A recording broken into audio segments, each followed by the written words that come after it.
Love Your Kitchen, Design in the Heart of the Home, proudly sponsored by Blum, the podcast where we explore the art of crafting your dream kitchen. I'm your host, Faye Newman, a freelance kitchen designer with a passion for creating spaces that truly reflect the heart of the home.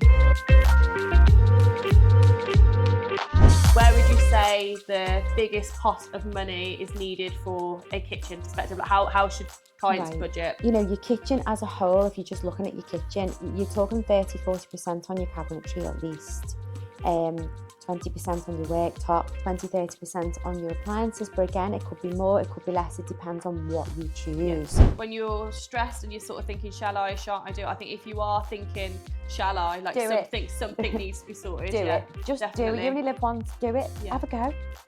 Have a go. This is turning into like a sort of well-being podcast, which I'm loving. I think that's one massive thing with a renovation. You've got to, from your perspective as a client, vocalise and communicate sort of, you know, how you're feeling about it. Like, you know, if there's anything that you're uncertain about, like don't ever think that something is a silly question. Like if you're never doing, you only probably do a renovation once or twice normally in your lifetime. Hello and welcome to another episode of the Love Your Kitchen podcast. As ever, thank you very much for joining me, and also Happy New Year. So we're kicking off the new year with a focus on new projects. I think whenever the new year starts, you're always looking at maybe like reorganising something, or it might be a case of you're like, right, this is the year that I'm finally going to get my kitchen sorted, or to get, you know, the renovation process sorted in your home. So I'm joined by Christine again from Ginger Interiors. So you featured last year with us talking all about dressing, you know, your kitchen, which was a really insightful conversation.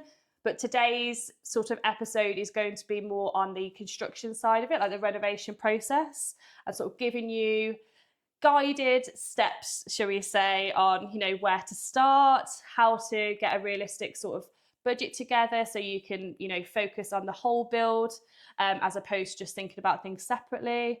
We'll talk about sort of 5 essential pieces of advice for homeowners starting a renovation project. So hopefully by the end of this sort of episode, you've got all the information and confidence that you need to be like, yes, okay, we're going to do it this year. We're going to start it, and you've got the steps in order to do that. This is going to be New Year. I honestly love. People say it's depressing January. I love it. I honestly love it. It feels like a fresh start, right? And I have all my plans because I'm like organised and I know what I'm going to do. Yeah, so I actually love a new year. It's a new start, I think. Like if you had a difficult sort of year prior, we've all sort of been very sluggish and lazy over the Christmas period, and that's completely fine. And then you're thinking, right, I need to transform my life now. Yeah, I'm all for it. A new diary, a fresh diary. You declutter, get rid of all your Christmas decorations, which are lovely at first, and then you're just like, oh God, I know your tins of sweets need to go. And I just love it. I actually take my decorations down on the 1st of Jan. And everything's done, everything's spotless, the house is super clean, it's just crazy. At all, to be fair, because I can imagine there's too much clutter around when you've got presents and stuff. Oh, I hate clutter, I can't bear it, honestly. As I said before, I like it when my house looks like no one lives in it. Yeah, I love it. So, I love New Year. Amazing. So, no, I agree with that, to be fair. I'm a big New Year fan.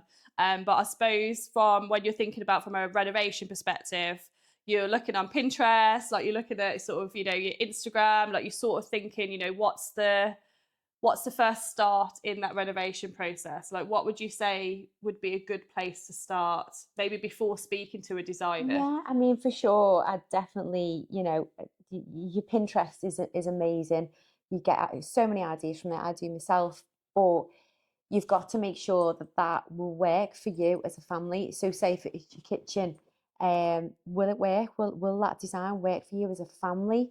And you've got to be honest about it as well. What can look fantastic, it mightn't be realistic again for your family. You know, your children need a space to do homework, where all the traffic is, where all the clutter is, where you drop your bag, where you charge your phone, where you charge your laptop. You know, you have to think of these kind of things. But I'd say start early with your, you know, designs before you speak to anyone. Really get as much information as you can. Definitely get your inspiration pictures ready. I'd say for sure, you know, work with a professional if you can, because a lot of the time people think, oh, working with a professional, it's going to cost us X amount. But really, when I work with clients, because I obviously charge the amount I charge, but then I save them on everything because I have all my wholesale prices. So really, it'll cost probably the same for them what it will cost for them to do it on their own without me. You know, and there'll be a lot more mistakes made there because this is what we do for a living and we absolutely love it. We're really invested in everyone's houses and, you know, any kind of renovations. We're always trying to save people money and, you know, offer, not everything has to be a splurge to look good. Not everything has to be super expensive to look good. There are certain things that you have to spend money on. But, you know, there are certain things where they look, you know, it looks amazing and it hasn't cost the earth. So yeah, so I think definitely get organised, get your inspiration, talk to a professional for sure, and obviously make sure that you've got the budget for it because there's nothing worse than something half done, half finished. Take your time with it. You know, Rome wasn't built in a day. You know, it'll take months for you to do your kitchen. But also try and enjoy the process as well. That is such a good point because it can get so stressful and overwhelming. It's your second biggest investment after the house itself, essentially, isn't it? So like it's a very daunting process, but actually you want to make sure that you are enjoying it. Like this, essentially, you get to choose like different styles, different colours, like different textures. Like you get sort of your own take on how you can recreate that space, and I just think that's such a I say it all the time. Enjoy it. Yeah. And I know people get so overwhelmed and thinking, "Oh, sod off, Christine. How can we enjoy it? It's so stressful." I'm like, well, it's happening. Crack on. You can either be stressed over it and be really negative, or you can be happy and think, "Okay, it is a bit stressful, but this is going to make my life so much nicer. I'm going to come home of an evening after work, and it's going to be all gorgeous." And I say, oh, just imagine, you know, the kids are out for the night and you come home and there's some nice music on and your lighting's all, you've got a nice glass of red wine and your husband's cooking you dinner. I mean, that to me, like, and, you know, I try to put these little scenarios because I think scenarios in people's heads because I think it's worth it. It's so worth it. It'll be worth it in the long run. Just, you know, crack on with it and we can do this. But then there are days when you think, oh God, we need to get this done. Or they ring you and you're literally like a therapist. Oh, like God. I do feel like a therapist during the renovation stage. Oh, 1,000,000%. And if one thing goes wrong, then the client will notice loads of other things. And sometimes you're on the phone for an hour and you think you've got to listen to them, but you think I could be sorting this problem out here. Do you know what I mean? And everything, there's always mistakes that are made. We make mistakes. We're only human. It's human error, but we sort it. Like I always say, we have a lot of contractors who work for us and they make mistakes too, but it's how they put it right. 100%. And then you will work with them over and over again then because you know that they will put it right and they've got your best interests at heart and your clients as well. So it also alleviates that pressure of wanting to make it all perfect as well, because I know when I've done sort of, you know, when I've spoken in front of audiences before and I can see the engagement sort of live and they're like, it's the most stressful part is not wanting to make mistakes. Yeah. But you will sometimes, and even a client, we did her house and I did the interior, so Nucore renovated the house and it upstairs was just fantastic the way we changed it all around, and she was great to work for, but she even said to me, it's changed me this because she wanted I'm going to say this about her now, and she's a great girl, by the way. How do we say it without sounding insulting, because she's so organised, super, super organised. And very meticulous. Yeah, and not controllable. There's kind of another word for it, which is like a positive spin. But there'll be certain things. She said, this has actually taught me now that not everything will be perfect, you know, and I'm okay with that because she's got children and they will bang things or mess things, and she'd get really wound. And now she's like, I've just got to go with it. Yeah. They've spilt something on my worktop and or say a wooden table and I can't get it out, but I'm gonna have to go with it because it's a family. It still looks good, you know. So you do change as you go along with it. And she said that to me a few times, which did make me laugh. But I am exactly the same. You know, years ago I'd want things to be super duper perfect, and that's just not. You can't live like that, you know. And I do, as I say, I joke and say I like my house to look like it. No one lives in it. You've seen it on Instagram.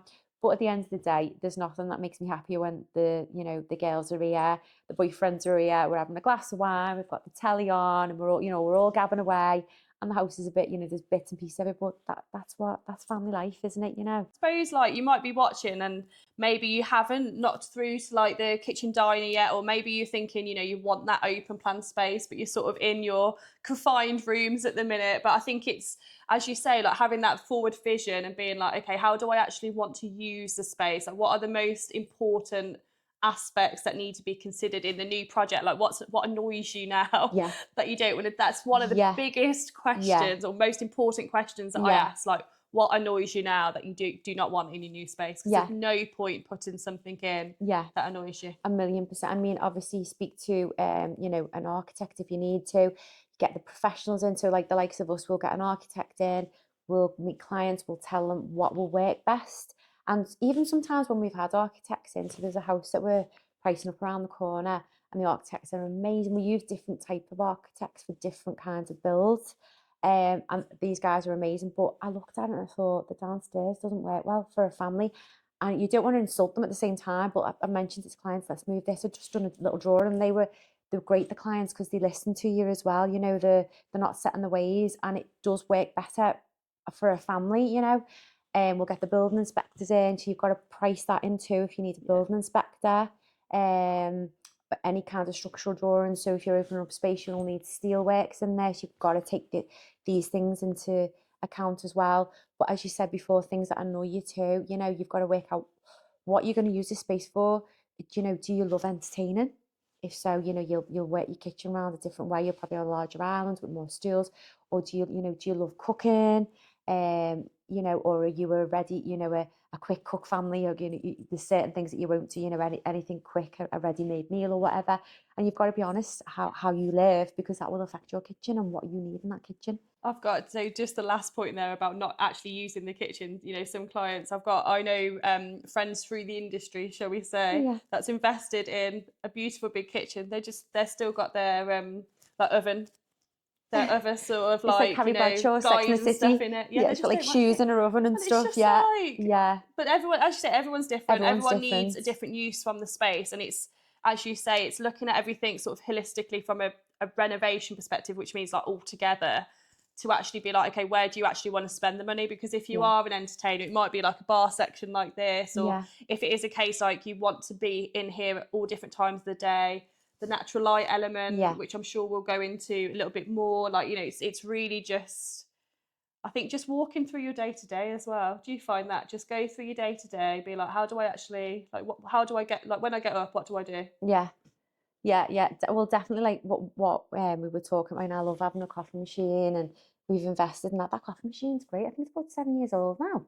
Yeah, it's done really, and it makes the best coffee. Like, I can't go to Starbucks or Costa now. I know I'm going off on a tangent, but I get up in the morning and I've got my electrolytes underneath, and you know, sparkling water and my coffee, and that makes me happy. So every morning, and you know how I use that space, and even like my daughter, my two daughters work from home occasionally, and how, you know, they use the space here, and you have to take all that into account. And like, I think I've touched on homework, you know, especially when the girls were younger, I'd be cooking dinner and they would be sat on the counter, you know, on the island, because you can get two things done. Because as a mother, you have to multitask, you know, so you need them there to help them, and then it's another job done then, isn't it, you know? So you made some great points there, Christine, about sort of how to use the space. What would you say is your 3 non-negotiables that clients should ask themselves, or homeowners who are looking to do a renovation? Like, what should they say to themselves to be like, if they're listening and they're like, I want to get organised, I want to make sure that I've got my values and purpose in place prior to seeing a designer. Like, how would you suggest they start that process? It depends. Well, for us, we move all the time because that's what we do for a living. But if this is your forever home, then obviously it's different. And one day we will, you know, settle down and put some, I don't know when, but we will. But yeah, you need to think about long-term maintenance as well. So something that looks great now, you know, will it look great in 10 years' time? Or, you know, timeless pieces would be great. And a lot of people are using timeless, that, you know, it's not too in your face now, it's not too vibrant, it's soft muted tones and colors, and you know, and things that will, you know, stand the test of time really. Also, you know, is it suitable for a family? If you're staying here as well, will it be functional as you get older? Yeah. And it's things that you do have to think about, you know. Even I've had conversations with a lady today about a downstairs bedroom, and we are actually doing that on our next property. We are going to put a downstairs bedroom in there, and this lady's in her 60s now, and she's thinking about that, because you have to future-proof your house. So true. Even space between your cabinetry as well, just make sure there's enough space just in case you need any other equipment as you get older. God, that sounds really depressing, doesn't it? It's so But if you're true. staying, then you Yeah. need to think about that, because it's a lot of money that you're spending. So you need to make sure the fundamental parts are there for you. And you know, if you are saying again, quality. Yeah, so quality furniture, Yeah. like you worktops quality, that's it. Hardware, you know, the likes of your vanities, things like that. I mean, when we renovate houses, we always use quality, you know, anyway, because we're selling to a certain type of client, and we're selling you know, a turnkey property, really. But if you're gonna, you know, there's certain things, like I said before, that you can, you know, save on. You don't have to splurge on everything, but the fundamental part, they do have to be, you know, you have to have your decent cabinetry in a kitchen. That's the, you know, the main thing, you know. But yeah, and don't rush as well. Take your time. It doesn't have to be all done at once. You know, you can do things in separate phases, which we've done again for clients. We've done them in different phases. So they've done the fundamental parts first, and then So we've true. gone on to the second part then for them, and you know, and that's worked out great. Yeah, and it's Yeah. and this might be because I think the kitchen sometimes is like either the first room to change or it's the last, Yeah, because it's just that investment. It might be a case of you want to get your kitchen sorted first because you know that's where the bulk of the finances are going. yeah, If you're doing like your big open plan space, and then you filter into the little rooms yeah, sort of as and when you can yeah. afterwards. Or people Or start from upstairs and work their way down. It just depends. Everyone's journey's different. You know, it's all personal, really. yeah, So it's but I what think they want. it's good to sort of just talk about that, because I think sometimes you do just want to get it in a best case scenario. Just want it You'd done. love to get it all sorted in Yeah, one place, but equally your taste might change over yeah, time. Like yeah, you've mentioned about sort of like the inspiration, things like that. Like let that digest a little bit. yeah, Like yeah, don't just think, okay, I've seen a blue kitchen on Insta, I'm going to yeah, go for a blue kitchen. yeah. And again, a lady I was talking to last week, she got a green sofa, and she's like, "Well, I don't know what color wall." And she's instead of, you know, you can ask for swatches.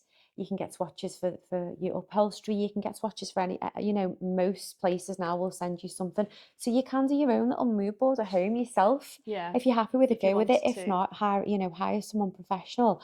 But sometimes people just choose things, and then everything else they're struggling with, and it's like, oh God, why did you, you know, or the colour of the walls match the sofa, but they're too intense, and it's made the room look, you know. I'm all for colour drenching. That is beautiful. It's another thing that people are doing a lot of. But sometimes if it's too bold, it can make the room look really small.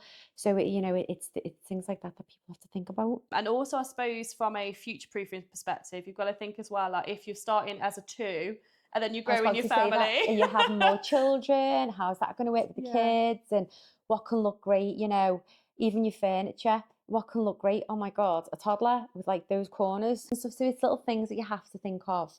Yeah.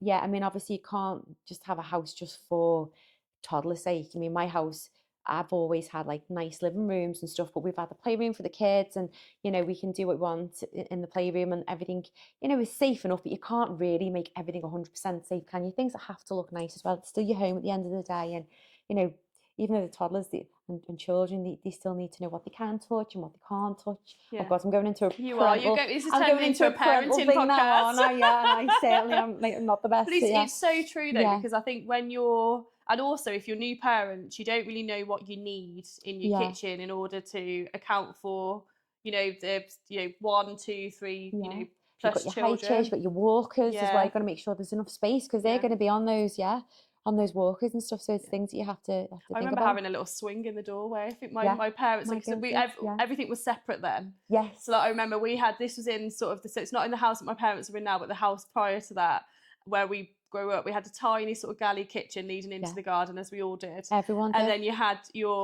they took the door off and then just attached a little swing. And then I Brilliant. think that just kept me in one Yeah. place. Your mum could cook the when tea, mum your dad was could cook the cooking tea and do away. whatever. Yeah. Yeah, just so you can keep. Yeah. Maybe you need a doorway for a swing. Who Maybe. knows? Yeah.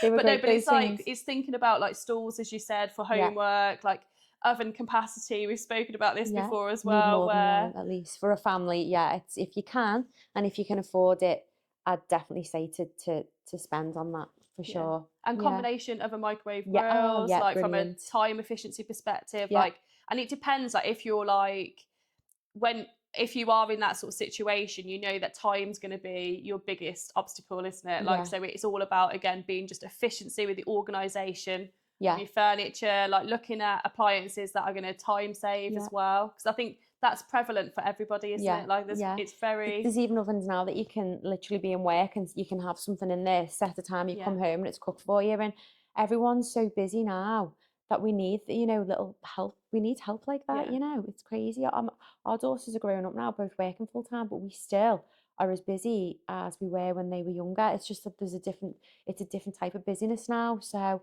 it, you know, it helps us as well. And I work from home, but there's still never enough hours in the day. Honest to God.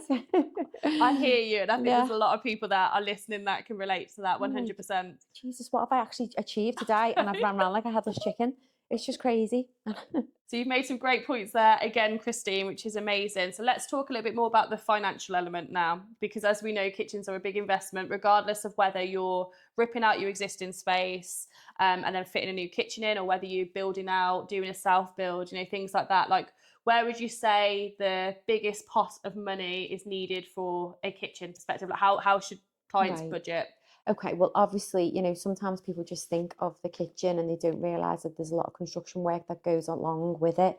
Um, so obviously you've got your design, you know, you might need an architect, you might need a building inspector because if you're extending it, etc. You'll need structural engineers, so you'll need your steelworks, you'll need obviously your electrics and your plumbing. They have to be in the right place. But I'd say, you know, your kitchen as a whole, if you're just looking at your kitchen, you're talking 30-40% on your cabinetry at least, 20% on your worktops, or 20-30%. It just depends really. 20-30% on your appliances, but again, it could be more, it could be less. It depends on what you choose. And then, you know, you've got 20, you know, 10-20% on your labor costs. You know, you can't scrimp on that. You know, we've seen some beautiful kitchens, like great cabinetry, and they've been fitted terribly, and it ends up costing you more in the long run. So we always make sure that we work with the best kitchen fitters. So say, for instance, we use a bespoke company, which is great. The one that we use is fantastic. What I love about them is there's an issue, it's sorted straight away. They are great to work with. Michael works really well with them. We've had in the past, we've used Ren, we've used Howdens, but we've dressed it lovely. We've used really great appliances, handles, worktops, etc. And people walk in and the clients walk in and they're just so happy with it, you know, but we've had good fitters. That is what it's all about. Do not scrimp on that because it will cost you money in the long run. Yeah. You know, or try and do it yourself.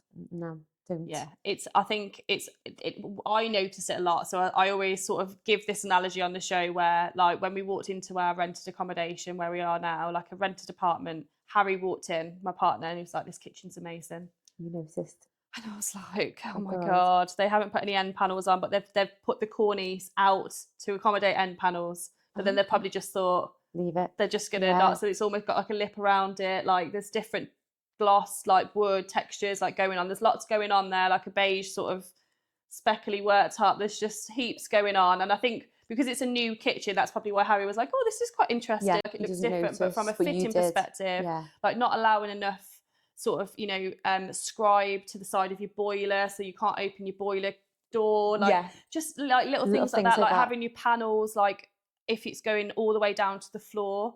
If it's to hide like a plinth join, like you're fine, but like if it's not, you know, they're just sort of like there, and sometimes they're like all going down, finished. And I'm just like, oh no, it's such a shame because the fitting can make or break the kitchen.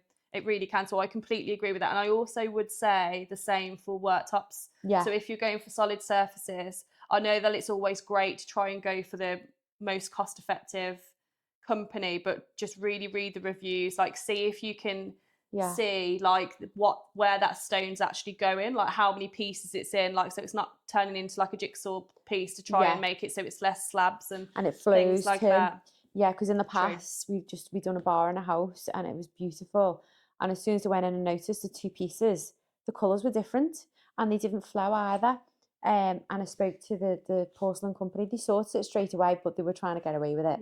Wow. I mean, the clients didn't notice it. I did straight away. I was like, absolutely not.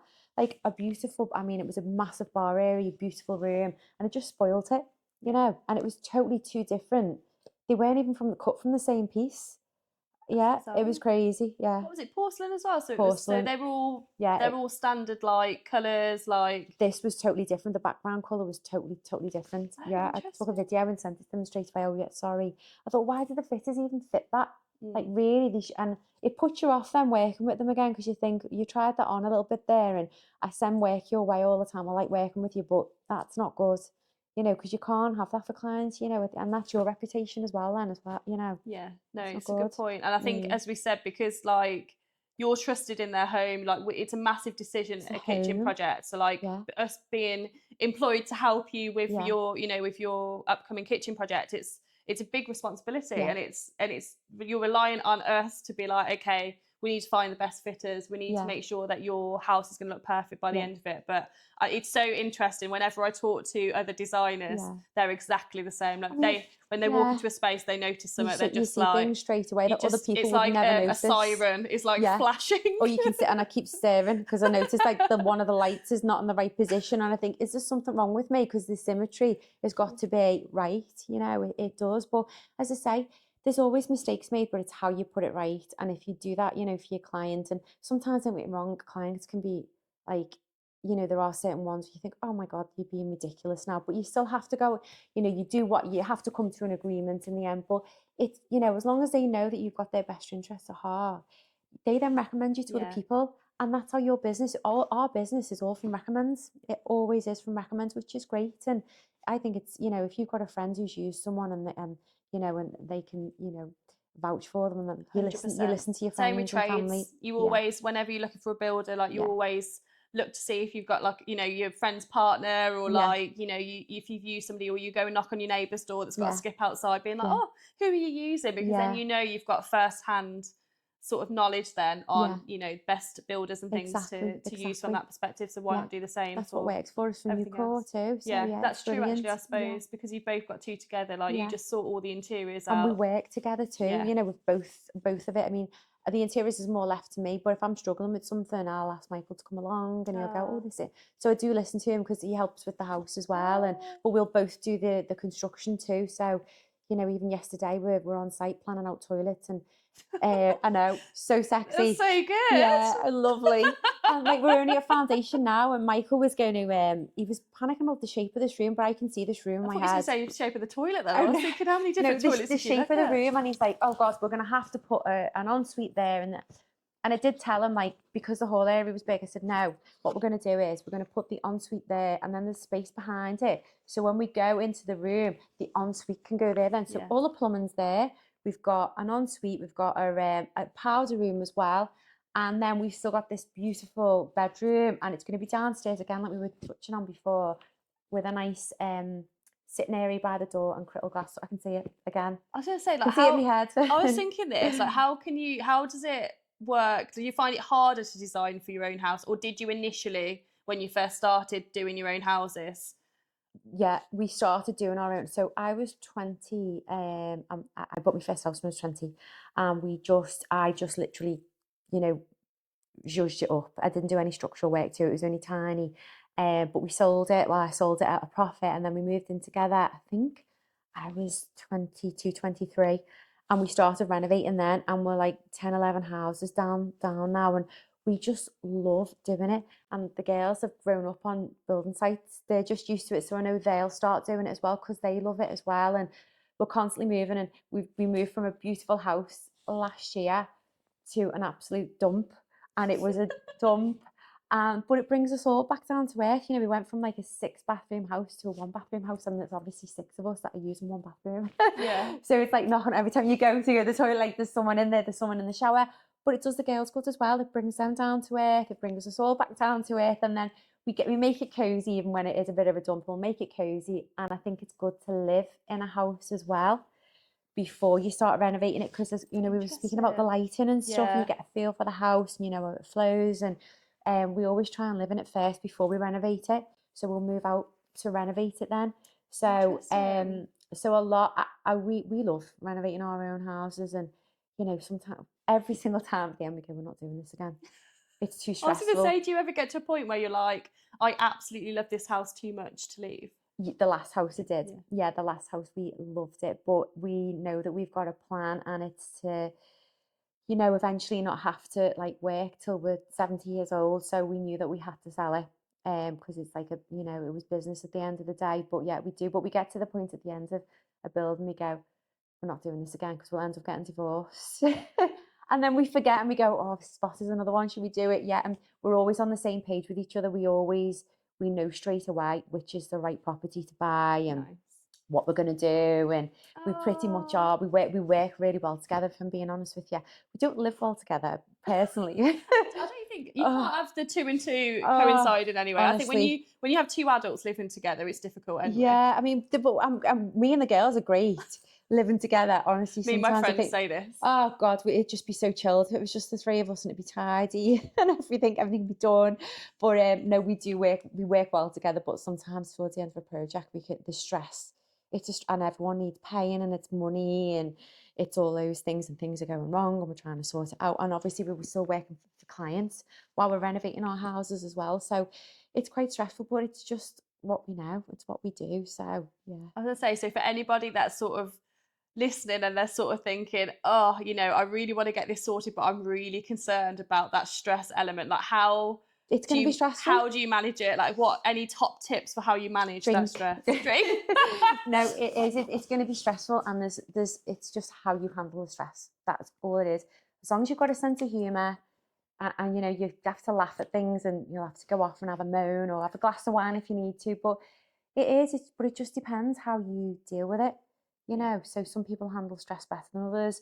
Michael will handle stress better than me one day, and then a couple of weeks later he might be having a bad day, and I'm there for him then. Yeah. So yeah, I like to just get it all out there. Where he'll keep it in, or we'll go for a walk. Yeah. You know, we'll just remove yourself from the situation. Yeah, but it is stressful, and there's no getting away from that. Yeah. You know, it's just how you handle it. I suppose it's getting your ducks in the line from a financial perspective. Yeah. So when you are thinking about sort of, you know, who you need to pay when, like just having, you know, a plan for that, I'd say would be a massive part of any process, like whether you're running a business or whatever, but especially when you're doing a renovation. Yeah, definitely. I mean, so I start a spreadsheet. What's that? And I can guarantee 3/4 down the line that spreadsheet goes out the window. You know, it's like, oh God, because it gets so big. It's great at first, you know. So it's always exciting. I always love starting spreadsheets, never use them. Yeah. And we will get quotes in off everyone. And so what we'll do as well, for clients too, if we're doing structural work for them, we'll always please get a bill of quantity. We've got a QS who will price everything down to the final screw. So say for instance, this kitchen, he said there was 20 spotlights in the kitchen. If we only use 17, well, those 3 will come off. So we know then the client doesn't pay for them. So we never fall out with clients because everything is so, it's there, it's visual, it's a moving beast, this document. Whereas our friends, because I don't really like working for friends, a couple of friends I will, but there's other ones, and I think you never want to fall out, do you? And they get quotes, and it's an A4 piece of paper, and it says electrics in the kitchen, plumbing, and I go, but what electrics are you paying for? I'm like, well, I don't know. And it worries me then, because you know then that the builder's going to be adding more and more on. Well, it didn't price for that. Well, you know, it's just that clarity between two parties, and I like clarity for myself and for when I'm working for clients too, so they can see what is what. But always, we start off with a budget, so we'll sort of guesstimate what everything is, and then we'll get it worked out with the QS, and then update the spreadsheet, and then I'll have another column what it actually did cost. So always plan a contingency, and at least 10 or 15%. Always plan. I was going to say this just for those hidden costs that you're just not expecting.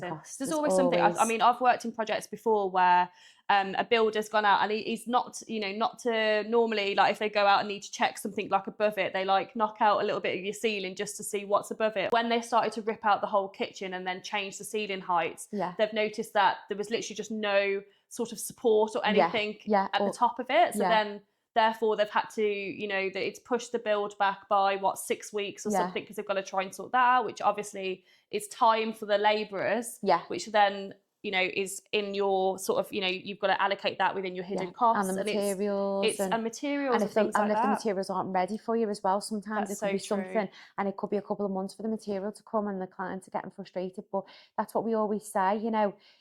They'll say, is this all it's going to cost me? Go, well, hopefully it is, but until we start knocking those ceilings through, like you've just said then, on the walls, we don't know what's behind them, especially with older properties too. 100%. You know, they are money pits, total money pits, and I would love a period property, but you know, Michael's always put me off and gone, Christine, you know. It's because he's the builder. Yeah. He's like, I'm going to have to sort this out. Yeah, I know he's right. And he'd love one as well, because I'd love to dress one. And, you know, and it'd be so cozy, especially Christmas when you see these, and there's quite a few where we live.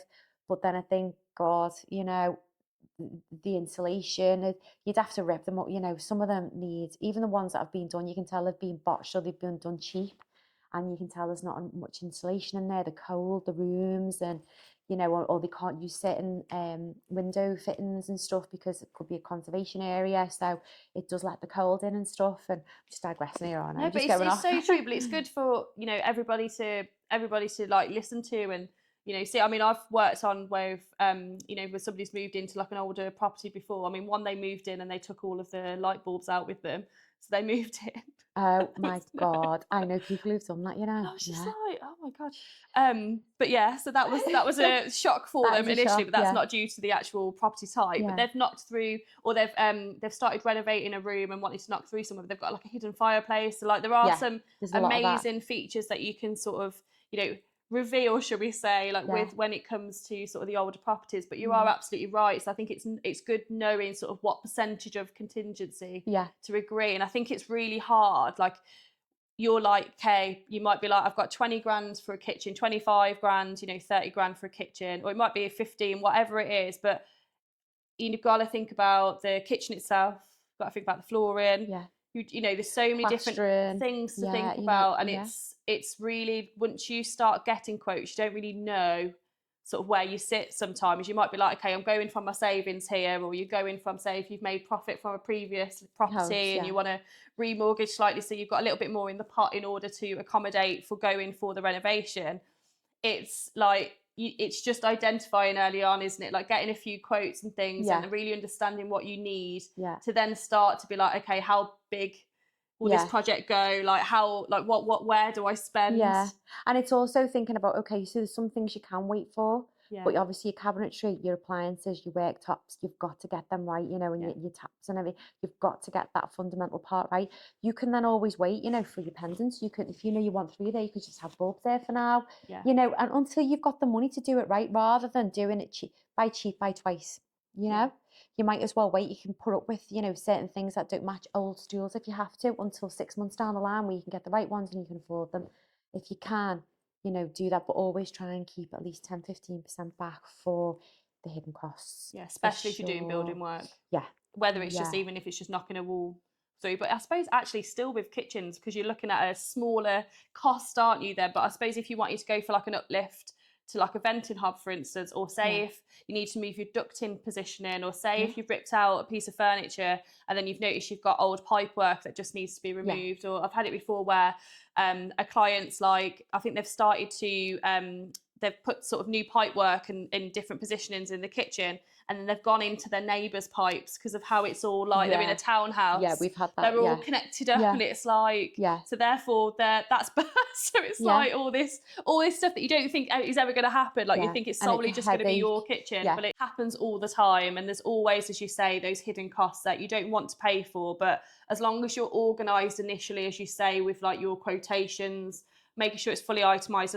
And also go back to them as well, like, and make sure that even if it is quite unclear on their quotation, like, you know, ask them, how many lights is this? Like, and make sure that that's written down somewhere, just so you've got that clarity. 1,000,000%. I'd always, you know, there's people that we know who have taken on large builds, and we haven't been the builder, and the builders haven't given them, they don't know what they're spending, they don't know how much the build's going to cost them. So they're probably going to be in a loss, you know, and some of these houses to flip as well, and they don't know what they're spending. And that to us is, it's like a foreign language. You need to know exactly what you were spending, and then you'll know then, you know. So for instance, we will price everything, the electrics, the plumbing, the flooring, this and that. But then, you know, if they want to upgrade to certain things, so we'll do standard radiators. If they want to upgrade, we'll take that out and we'll put the standard radiator price in. So that's what I do, like day to day, for like Nucore and stuff. But people know them, as you know, as I say, we don't fall out with anyone because you know exactly what they're getting. They're getting, you know, a pendant, but we'll just price for the pendant fitting and the electrics to it. They will pay for the pendant and stuff. So, but we've put a price in for fitting that pendant. So it's just things like that. It's the variables of it, isn't it? So like, as you say, like if you don't need certain sockets, if you don't need certain lighting, you know, then that's getting taken off. Getting taken out. Or if they do have extra, you know, this is what it's cost us, and there's no argument then with the client either, because they know that they've had the extra. So it works out okay in the end. I think as much information as possible 1,000,000%. is what we're getting from 1,000,000%. this for sure. Because cash is king, isn't it? And people, I don't know anyone who has a massive amount of pot of money that is, always, replenished. Everyone's struggling these days, aren't they? They want a nice home, but bills are going up, and so you've got to be careful about what you're spending. Yeah, for sure. And I think that's why I'd say homeowners are more hesitant maybe than ever to start, doing projects, especially like we had the burst after, or the surge after COVID. Yeah. You must have had it as well. And I was actually employed then. But yeah, I literally, we were so busy after that point. And then we found that it sort of plateaued slightly in the kitchen industry, just purely because everyone sort of either renovated their homes or they're holding off a little bit because then they're spending it on holidays and things like that. This is it. Everyone started going away a lot more now. I think people are thinking life's too short, aren't they? But I honestly believe that any money that you spend on your house, I don't think it's ever it's always gonna be worth it. Because when you come to sell a house, or even if you're going to stay there and you eventually, years down the line you sell it, the money that you've spent on it, it will reflect in the price. It really will. So it's therefore you know that it's done, dusted, so you don't and a need lot to of the invest time in it you'll again. make money on it. You will make money on it. So I do think it's a good way to spend your money for sure. Yeah, and also you're living in it every day, as we mentioned. I spoke to clients recently, and you probably have the feeling when you come down in your all of your properties that you've renovated, she literally just takes a sort of an inward breath as she goes into space, because she's like, I just absolutely love it. Yeah. And that's what you should be feeling like in your home, no matter what shape, size, project type you are. Yeah. Every single room you should be like, oh, okay. It's a little sanctuary. Yeah. I love sitting in my cozy little living room in there. It's not the biggest room, but we've done it lovely. And I like going in there and hiding in there from everyone with a glass of red wine. I've got my movie on. I'm just having a bit of time on my own. It's just, even the office that I'm working in, it's lovely. The lighting's lovely in there. It makes it nicer because, as I say, we moved from a nice house to a dump. We were in there for a year. And I come down and it was like the floor, it had no underfloor heating. It was cold. It was just plastic and worktops. Oh God, it was terrible. But and it was just not nice either. And sometimes you'd think, oh, and it would affect how you feel. It's because it's your space, and it would never want to be a bit. No matter how cozy you try and make it, it'd still be a little bit like 100%. It's so true. And I think this is when you're stressed and you're sort of thinking, shall I, shan't I do it? I think if you are thinking, shall I, something needs to be sorted. Do it. Just do it. You only live once. Do it. Have a go. Have a go. This is turning into a sort of well-being podcast, which I'm loving. I'm here for it. Taking it back to kitchens, which I think is a really good question actually coming up. In your experience, what other important factors are often missed or overlooked by homeowners during the initial planning stage, and sort of there's different stages in design, and how does that have an effect on their projects? So they need to plan everything.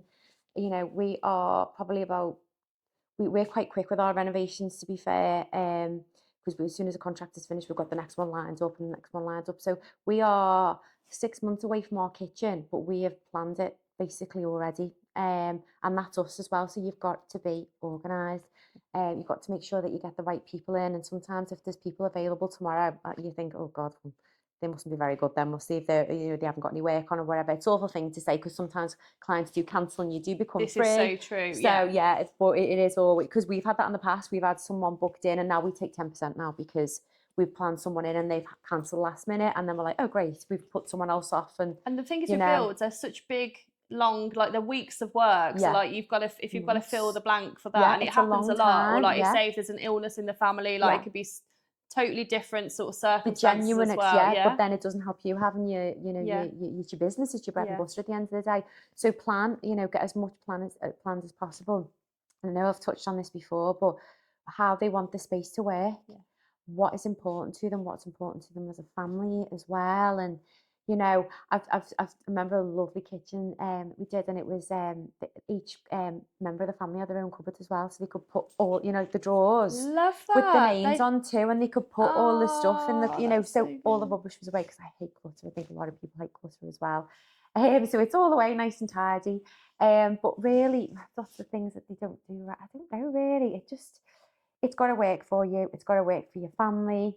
You've got to make sure you've got the budget there before you start it. Obviously, there are things that you can, wait for, but there's things that need to be done straight away. So if you don't get them done straight away, it'll end up costing you more because people have to come back. You've just got to make sure that you're organised, make sure the space works well for you, make sure that you've future-proofed. A kitchen is so expensive, and you've got to future-proof it for the longevity, really. Make sure your appliances are in the right places. Again, I've been in kitchens where the appliances, they've had to move things around and things don't look right because they haven't put the appliances in the right place. They have to think of these things. I think it's almost like they just sort of sometimes just put them in towers, and it's like, that's fine if you do, but you've got to think about where's your next space to then put a hot tray. So say if you're burning yourself on a tray by accident, which we all do, you need to have somewhere, close to chuck it down. And it's just thinking about it from that perspective as well. And underfloor heating, I think, as well, is something that I think it's not overlooked from a point of view of needing it, because I think underfloor heating is just a really popular choice now, especially with any sort of your porcelain tiles, as you mentioned before, so cold. So in your Spanish home, you won't need it because it's a relief to go on the cold floor, whereas here it gets so I'm really I get really sensitive with when I'm touching certain elements, like in different environments. So like if I'm on socks, just wearing socks, like no slippers or whatever, and I'm on a really cold tiled floor, like it just jolts through my body. Like I just notice it straight away. But it's knowing, like, yes, you've got the expense of that, but actually when you're renovating or doing your new kitchen, you need to have the layout or sizes at least of where those pipe work isn't laid underneath, because you can't lay it underneath your furniture. So I think that's overlooked as well from a time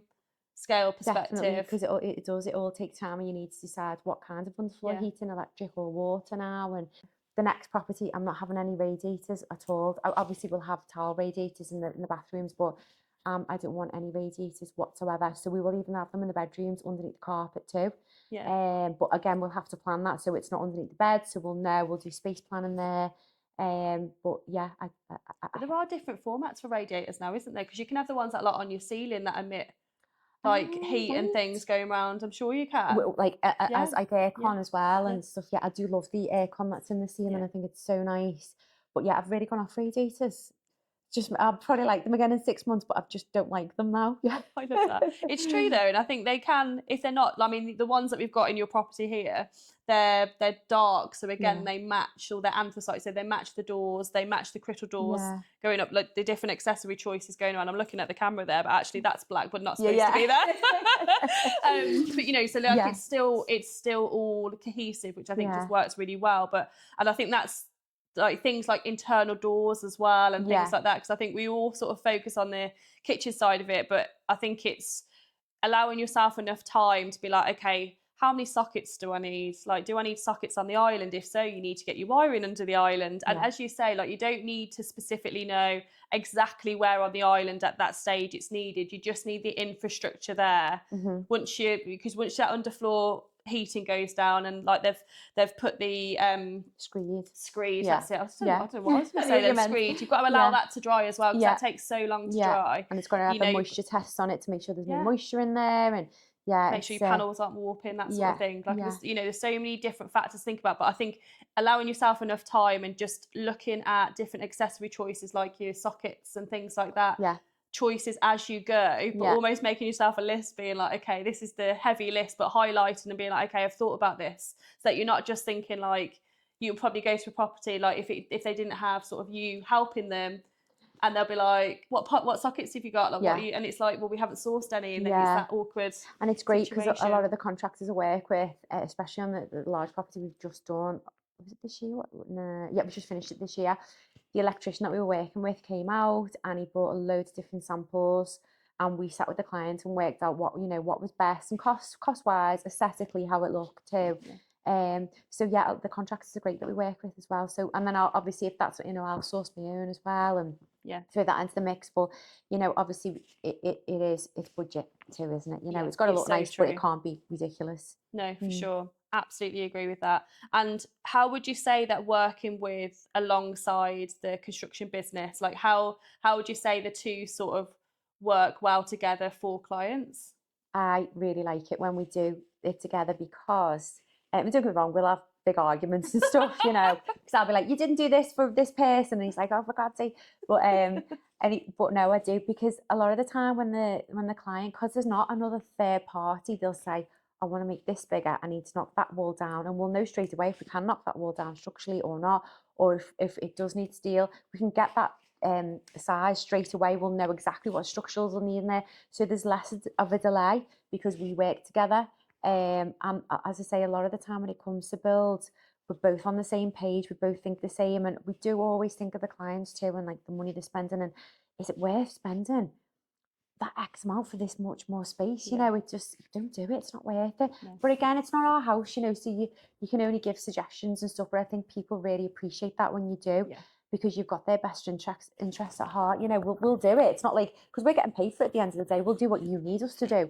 But I do love when I work with Michael, because it's done then, and the clients have the results a lot faster, because we're not waiting for someone to call in and then give their, you know, ideas, and no, we can't do this, we can't do that, and it's even when you know, we've had electricians in, oh, this pendant's too long. No, it's not. We can fix it. We can do. Oh, we can't do that. And we're like, yeah, we can. We just cut it, and we can, you know. And there's always way around it, but sometimes contractors don't like to, and it's fine what you do. And you know, you just maybe need to cut the brass end of something, and there you go. It fits great. So it's good when I've got them there sometimes, because I think when I'm working on my own with contractors, they try.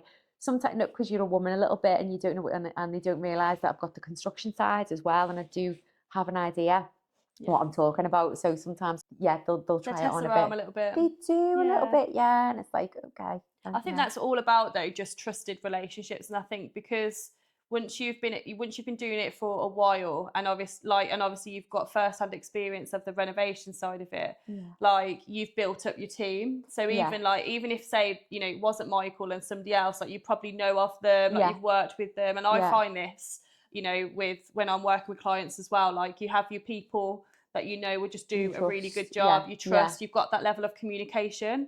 I think that's one massive thing with a renovation. You've got to, from your perspective as a client, be vocalize and communicate sort of, you know, how you're feeling about it. Like, you know, if there's anything that you're uncertain about, like don't ever think that something is a silly question. Like if you're never doing, you only probably do a renovation once or twice in your lifetime, not in your case. No. But it's even that though, because obviously Michael's been on the tools, and then he's come into the office and he's project managing, and he doesn't, like, I understand as a woman that clients need to be reassured, so I'll try and do a roundup every Friday of what's needed, and listen, we know this hasn't worked, we're on to it, this is happening, this electrician is going on Tuesday, will you be in? If not, let me know where. So I'll try and do that. Whereas, you know, you find with a lot of contractors, it's just they'll turn up last minute. You know, you've waited for them all day, and they turn up at 4 o'clock, which you understand because they've been working all day. Or they just won't tell you they're turning up, and they turn up. Or so I try to like bridge that gap in between the construction side and the client, because I do think it's important to communicate. And a lot of the time, when they're on the tools, they don't. You're probably sorting it, and this is I always think this, like, they're sorting it, like they've got their plan in their head, but they just haven't communicated it with the client. Exactly. And it's well known. It's just that, you know, everyone thinks differently, don't they? So 100%. And when you've got loads of stuff going on and things like that, like it's, you know, always hard to juggle, but again, as long as it's sorted, you know, and you've got a plan in place for it, we're all good. So we've had some amazing points covered during this conversation, and I know for everybody at home it's going to be so relatable, and I'm hoping it's helpful for you all. But to finish on, why don't we give listeners who are really serious about starting a renovation this year, like a bit of sort of almost like a checklist. A checkpoint, brilliant. A checklist to go through, to be like, okay, this is what we need to do in order to make sure that we're planning and organising ourselves correctly for that kitchen renovation. Okay. So first of all, you need your plans. Even if you want to speak to a builder and they can come out and suggest some things for you. So you need your plans from an architect. Then you might need planning permission. If you don't, you'll probably need some kind of structurals, because if you're opening the back of the house up, which most people do now, you'll need steel works.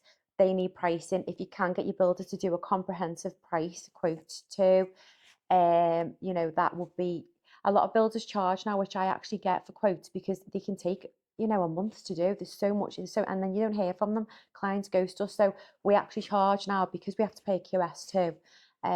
So we do charge What's now QS, for sorry? a quantity surveyor. Okay. But we get the price right then, so clients know exactly what they're spending. Definitely architect, find you a decent builder, structurals, get your steel priced up as well. Yeah, so that's expensive. Yeah, then start planning your kitchen. I mean, your builder might have his own team to build. If not, they'll bring in a contractor. They can get you. So the likes of us, we've got, you know, accounts with all the major, you know, joinery companies. So we will obviously, the price that we get is a price that will be passed on to you.